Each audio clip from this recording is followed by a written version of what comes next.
Olá, hoje a gente vai explorar uma teoria histórica que é, no mínimo, fascinante e, claro, super controversa. A ideia, que vem de crônicas bem antigas, é de que as tribos perdidas de Israel podem ter chegado aqui nas Américas muito, mas muito antes de Colombo.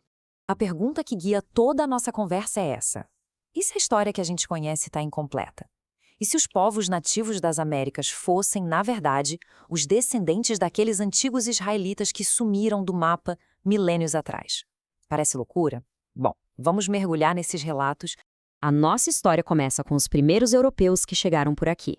Mais especificamente, os missionários jesuítas. A missão deles era converter todo mundo. Mas o que eles encontraram no dia a dia deixou eles de queixo caído. Olha, o mais interessante nessa citação é o tom do Padre Montoya. Ele não está falando de uma semelhança qualquer, não. Ele está expressando um choque, uma surpresa genuína. Ele chegou a documentar palavras na língua guarani que pareciam muito com o hebraico e rituais de purificação que eram praticamente um eco do Antigo Testamento. Tá, e aí? Como que a igreja lidou com essa batata quente? A resposta oficial foi puramente teológica. Basicamente, disseram que não era uma conexão divina, e sim uma imitação do diabo. A lógica era que o diabo, muito esperto, teria copiado os rituais sagrados só para enganar e confundir os povos nativos. E essa virou a explicação padrão para descartar qualquer possível ligação com os hebreus. Só que essas observações não pararam por aí. Muito pelo contrário.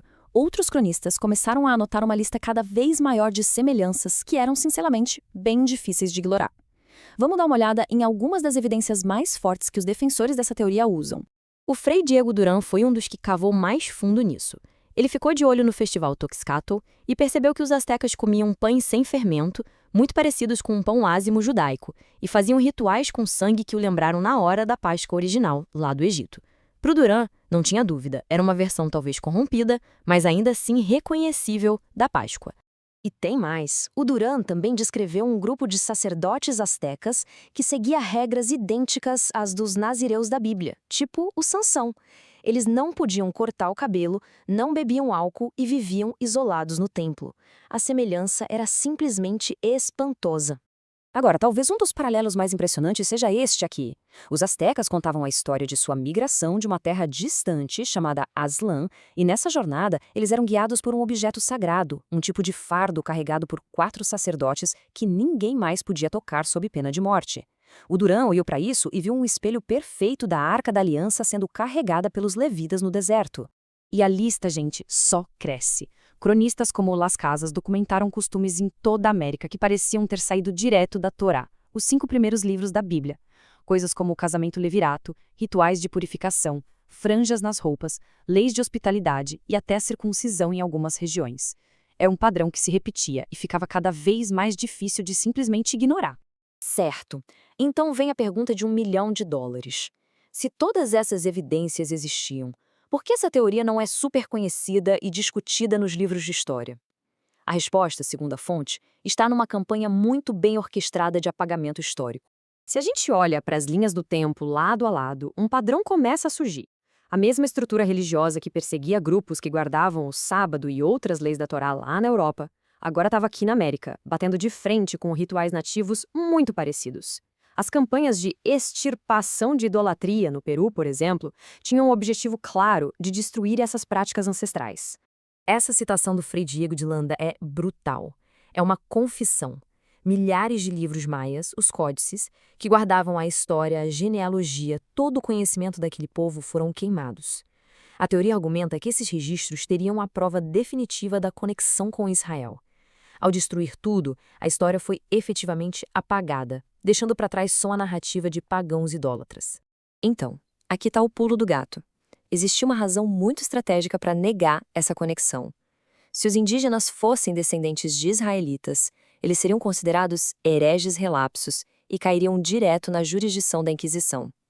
Era muito mais simples, tanto politicamente quanto teologicamente, só classificar todo mundo como pagão puro, gente que nunca tinha ouvido o evangelho. Assim, a conversão era como começar do zero, uma página em branco. Ok, agora vamos dar um salto no tempo, direto para os dias de hoje, porque é aqui que essa teoria histórica se conecta com um fenômeno global, que para os seus defensores é o puro cumprimento de uma antiga profecia bíblica. Nas últimas décadas, apareceu um movimento mundial de pessoas, muitas delas ex-cristãs, que estão voltando a observar a Torá, guardando o sábado, as festas bíblicas e por aí vai.